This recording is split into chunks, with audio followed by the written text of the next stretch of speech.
سے مدح صحابہ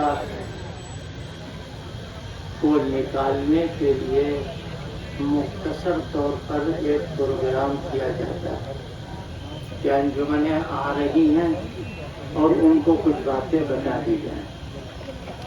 یہ سلسلہ 26-27 سال سے جاری، 98 سے اگر آج شروعات مانے اور یہ 2023 کا اصول ہے، اب 24 آئے گا تو 27 سال لگ بھگ ہو گئے ہیں کہ جلوس مدح صحابہ یہاں نکل رہا ہے۔ اور اسی ترتیب کے ساتھ آج جو آیتیں قرآن مجید کی پڑھی گئی ہیں، یہ پہلے دن بھی 25 سال 26 سال پہلے بھی یہی پڑھی گئی تھی اور آج کل بھی آج بھی یہی پڑھی گئی۔ کیوں؟ میں نے کہا ہے کہ یہ خاص موضوع جو جلوس کا ہے اس سے متعلق یہی آیتیں ہیں، لہٰذا یہی پڑھی جائیں گی۔ یہاں دکھاوا ہے نہیں کہ ہم دکھاوا کریں کہ ایک یہ پڑھا پھر وہ پڑھا پھر وہ پڑھا، جو مطلب کی بات ہے۔ میں صرف دو تین باتیں چند منٹوں میں عرض کروں۔ سب سے پہلی بات تو یہ ہے کہ یہ جلوس عید میلاد النبی نہیں ہے۔ عید میلاد النبی ہمیں نہیں معلوم کہاں ہوتا ہے اور کیا ہے، اور حضور کی وفات کی تاریخ آج ہے، یاد رکھیے۔ ولادت کے لیے صحیح روایات 9 ربیع الاول۔ اب بتائیے کیا کریں گے؟ حضور آج پیدا ہوئے، مولود شریف پڑھو، اور بعضے لوگ تو صبح صادق کے وقت پڑھتے ہیں، بس اب یہی وقت ولادت ہے۔ توبہ توبہ، اللہ سے ڈرو، کتنی بڑی توہین ہے حضور۔ یہ عید میلاد ہمارے وہاں صرف 2 عیدیں ہیں، 2 عیدیں ہیں۔ جب ہم چاہیں عید منا لیں، غدیر کی عید ہم نہیں منائیں گے، ہے ہی نہیں، اور عید زہرا ہم نہیں منائیں گے، ہے ہی نہیں، اور عید میلاد ہم نہیں منائیں گے اس لیے کہ ہے ہی نہیں۔ اور یہ کوئی منانے کا مسئلہ نہیں ہے، بالکل فقہی انداز میں ایک بات سن لیجئے۔ ہم جلوس مدح صحابہ کی تعریف کا اعلان کرنے کے لیے نکالتے ہیں۔ آئیں مفتی آ کر کے اس کا جواب دیں۔ صحابہ کی تعریف کا اعلان کرنے کے لیے ہم مدح صحابہ کے جلوس نکالتے ہیں۔ اگر کوئی آدمی غلط طور پر سوچے تو ہمارے پاس ایسے علماء کہ جن کے پیر کی تھومن کی برابر بھی آج نہ دارالعلوم دیوبند میں، نہ مدارالعلوم میں، اور نہ ندوے میں، کسی ادارے میں ہے ہی نہیں۔ کون؟ کیا حضرت شیخ الہند کے اوپر کوئی پیدا ہو سکتا ہے؟ کیا حضرت مفتی کفایت اللہ سے بڑا بھی کوئی فقیہ ہو سکتا ہے اس وقت؟ کیا شیخ الاسلام مولانا حسین احمد مدنی سے زیادہ عاشق صحابہ کوئی ہو سکتا ہے؟ کیا امام اہل سنت مولانا عبدالشکور صاحب، جن کی پوری زندگی صحابہ اکرام کے تقدس کو بیان کرتے کرتے گزر گئی، اور ساری زندگی انہوں نے ساری دنیا سے الگ ہو کر کے مدح صحابہ پر کام کیا۔ وہ بہت بڑے فقیہ تھے، وہ بہت بڑے مفسر تھے، وہ بہت بڑے محدث تھے، لیکن انہوں نے اپنا سارا علم صحابہ اکرام کے اوپر لگایا، اور اللہ کا شکر ہے آج ہمارے اور آپ کا ایمان محفوظ ہے انہی کی کوششوں کے نتیجے۔ یہ بات میں آپ کو بتا رہا ہوں۔ دوسری بات، یہ جلوس کی شکل جو اس وقت آپ کے سامنے ہے، یہ کیسے پیدا ہوئی؟ آپ کو معلوم ہے 22 سال تک شیعوں کی عزاداری کے جلوس بند رہے۔ میں جلوس مدح صحابہ کا ابھی کوئی تذکرہ نہیں کر رہا، کیا کہہ رہا ہوں میں؟ شیعوں کی عزاداری کے جلوس 22 سال تک۔ جب انہوں نے اپنے جلوس میں 7-8 آدمیوں کو مارا تھا نا بلک پورے میں، تو اس کے 77 میں اس کے بعد میں بند ہو گئے۔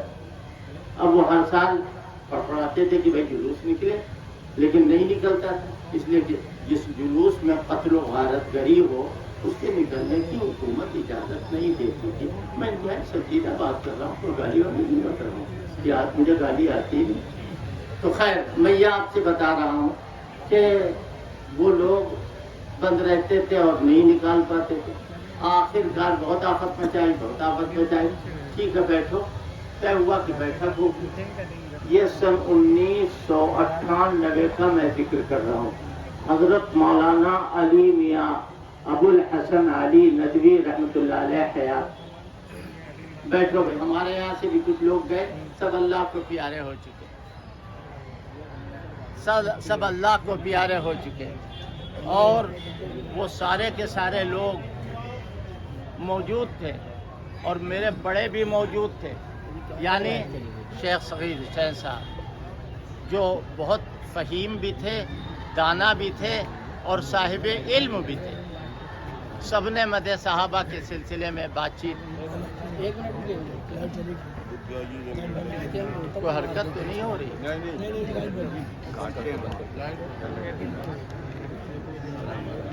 وہاں بھی حرکت سے کاٹیں گے, یہاں بھی حرکت سے کاٹیں گے. وہاں حرکت کرنے والے دوسرے ہوں گے, یہاں حرکت کرنے والے دوسرے ہوں گے.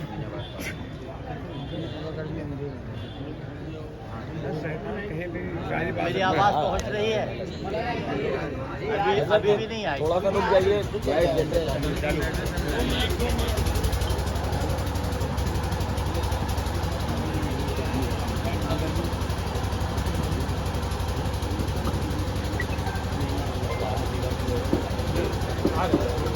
تو میں یاد کر رہا تھا کہ میں نے ہمت کر کے بغیر کسی اطلاع کے پہلے دن تھوڑی سی بات کی. تو صغیر صاحب سے میں نے کہا میرے بس میں نہیں ہے, آپ بات کیجیے. کہنے لگے نہیں, بات آپ ہی کریں گے اور آپ ٹھیک بات کر رہے ہیں. میں سمجھا میرا حوصلہ بڑھانے کے لیے کہہ رہے ہیں. خلاصہ یہ کہ میں نے بات کی, شیعہ علماء جو اس وقت میں بڑی احتیاط کے ساتھ کہہ رہا ہوں 10 رہے ہوں گے, اور ان کے دانشور بھی موجود تھے. ہمارے وہاں بھی ٹوٹے پھوٹے بیچارے لوگ موجود تھے. بولا میں صرف, اور 19 دن تک میں نے بحث کیا اکیلے, شیعہ علماء سے پوچھ کیا اکیلے بیٹھے, اور کوئی نشست 4 گھنٹے سے کم کی نہیں ہوتی تھی. کبھی کبھی 2-2 بجے رات میں بھی ہم لوگ گھر واپس ہوئے. عشاء کی نماز کے بعد بیٹھے 2 بجے رات میں. اور یہ 19 دن کا پروگرام سارا ریکارڈ کمشنری میں موجود. خلاصہ یہ کہ مدح صحابہ کسی طرح مان نہیں رہے تھے. اس کو کبھی ہمارے یہاں آنا دارالمدین میں تو ہم بتائیں گے کہ کیا کیا ہوا. تو بہرحال یہ مدح صاحب کرنے کے سنیوں کو ایک جلوس دے دیجیے, اور جو اپنا جی چاہے وہ نام رکھ لیں. ہم نے کہا سبحان اللہ سبحان اللہ. آپ تو ایسا کہہ رہے ہیں پہلے زمانے میں عورتیں اپنے شوہروں کا نہیں نام لیتی تھی. کہ کیا ایک عورت کے نام تھا رحمت اللہ, تو سلام کہتی تھی کہ السلام علیکم بٹیا کے ابا. رحمت اللہ کہتے کہتے نکاح ٹوٹ گیا. ہم نے کہا کوئی حرج نہیں, یہ بات میں نے الگ سے بتائی, کوئی حرج نہیں, جلوس ہمارا ہے, نام ہم رکھتے.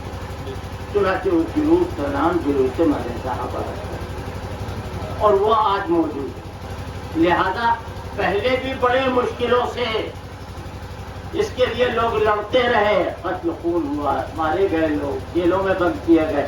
امام اہل سنت مولانا عبدالشکور فاروقی ایک ہی وقت میں 6 مہینے جیل میں رہے, اور اسی 6 مہینے میں قرآن پاک حفظ کیا ہے. یہ برکت ہے مدح صحابہ کی کہ اللہ نے بڑھاپے میں ان کو حافظ بنا دیا. یہ بات میں اس لیے نہیں عرض کر رہا ہوں. آج دشمنان صحابہ گالیوں پر اتر آئے اور گالی بکتے ہیں, اسی لیے گالی تو ان کی فطرت ہے. اور دشمنان صحابہ نے کچھ کٹ ملاؤں کو خرید بھی لیا ہے. انہوں نے کیا کہا کہ ہم منافق کو صحابہ مانتے ہیں. سبحان اللہ سبحان اللہ. افنجعل المسلمین کالمجرمین, افنجعل المسلمین کالمجرمین ما لکم کیف تحکمون. تمہارے کہنے سے نیکوکاروں کو ہم بدکار کہہ دیں, تمہارے کہنے سے مسلمانوں کو ہم مجرم کہہ دیں. تم یاد رکھیے, منافق صحابی کی ضد ہے, نفاق خلوص کا ضد ہے. ایک مسجد بنائی, بس بات ختم. ہے ایک مسجد بنائی, حضرت سے آ کے کہا کہ آپ ہماری مسجد میں چلے چلیے. یہ کون ہے جو صحابہ کے دشمن, نبی کے دشمن منافق. والذین اتخذوا مسجدا ضرارا وكفرا وتفريقا بين المؤمنين وإرصادا لمن حارب الله ورسوله من قبل. وہ مسلمانوں کے اندر تفریق پیدا کرنے کے لیے، اور کہہ رہے ہیں قسم کھا کے ہمارا ارادہ تو نیک ہی ہے، وَلَا يَحْلِفُنَّ إِنْ أَرَدْنَا إِلَّا الْحُسْنَى. اللہ کے پیغمبر صلی اللہ علیہ وسلم سے یہ آ کر کے کہا آپ تھوڑی دیر کے لیے یہاں کھڑے ہو جائیے، تھوڑی دیر کے لیے یہاں آ جائیے. اللہ میاں نے قرآن میں اتار دیا، اور کیا اتارا؟ لا تقم فیہ ابدا. یہ نکمے منافق مسجد بنائے اور ہمارا پیغمبر یہاں کھڑا ہو، کبھی نہ کھڑے ہوئیے گا اس مسجد. آگے سن لو، صحابہ نے مسجد ایک بنائی، یہ تو منافق تھے، ایک صحابہ نے مسجد بنائی. کیا فرمایا؟ لا تقم فیہ ابدا، منافقوں کو مسجد میں نہ کھڑے ہوئیے. فرمایا لمسجد اسس علی التقوی من اول یوم احق ان تقوم فیہ رجال یحبون ان یتطہروا واللہ یحب المطہرین. یہ مسجد ہے آپ کے لیے، وہ تو منافق کی مسجد ہے. کہاں ہے وہ لوگ جو صحابہ پر نفاق کی تہمت لگاتے ہیں، جو منافقین کو صحابہ کہتے ہیں؟ یہ حدیث کا جاننا ہے، یہ قرآن کا جاننا ہے. دنیا میں وہ کچھ بھی جانے، لیکن نہ حدیث جانے گا نہ قرآن جانے گا. ایسے لوگوں کا ایمان سلب ہو سکتا ہے اور وہ بے ایمان ہو کر اللہ سے ملاقات کرے. لہذا میں نے یہ بات علماء اکرام نے اس مختصر بات کو پورے طور پر سمجھنے کا وقت نہیں ہے، ورنہ 1 گھنٹہ 1.5 گھنٹہ قرآن میں مقابلے والی آیت کہ کہا گیا منافق کے جنازے کی نہ پڑھاؤ نماز، وَلَا تُصَلِّ عَلَىٰ أَحَدٍ مِّنْهُمْ. یہ منافق ہے، آپ کے ساتھ رہتا ہے، رہا کرے، منافق ہے.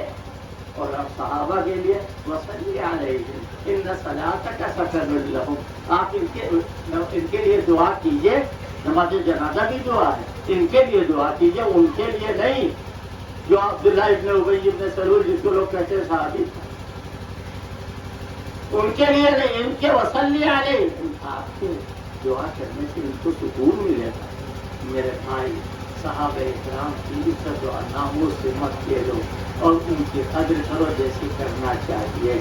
حضرات صحابہ ہو یا حضرات خاندان عامرہ حضور پاک صلی اللہ علیہ وسلم. ہم تو کہتے ہیں کہ اگر کوئی بیان کرنے والا ناقہ کی تعریف کر دے جو حضور پاک صلی اللہ علیہ وسلم کی اونٹنی تھی اور اللہ قبول کر لے تو شفاعت.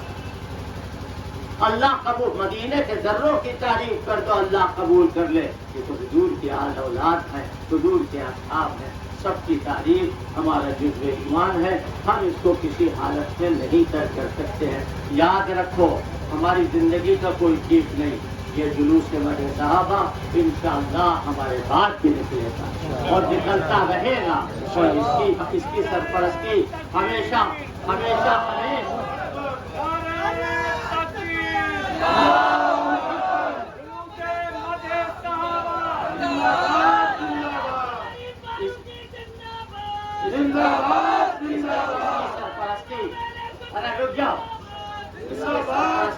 اس جلوس کی سرپرستی حضرات علماء دارالعلوم کریں گے. میں بھی چلا جاؤں گا، عبدالعزیز بھی چلے جائیں گے، اور ہم سب لوگ تیار ہیں جانے کے لیے جب اللہ کی طرف سے وقت آ جائے. لیکن اس پر کسی ایسے آدمی کو مسلط مت کرنا کہ جس کے آئے کسی آلے میں کھایا پیا جاتا. ہم تو صحابہ والا کی آلہ الگ رکھے تھے، کوئی نجاست اس میں نہیں آتی. آ گئی تم لوگ نہیں آئی. باپ دعوانا الحمدللہ. ہاں بیٹے پڑھو مجھے صاحب.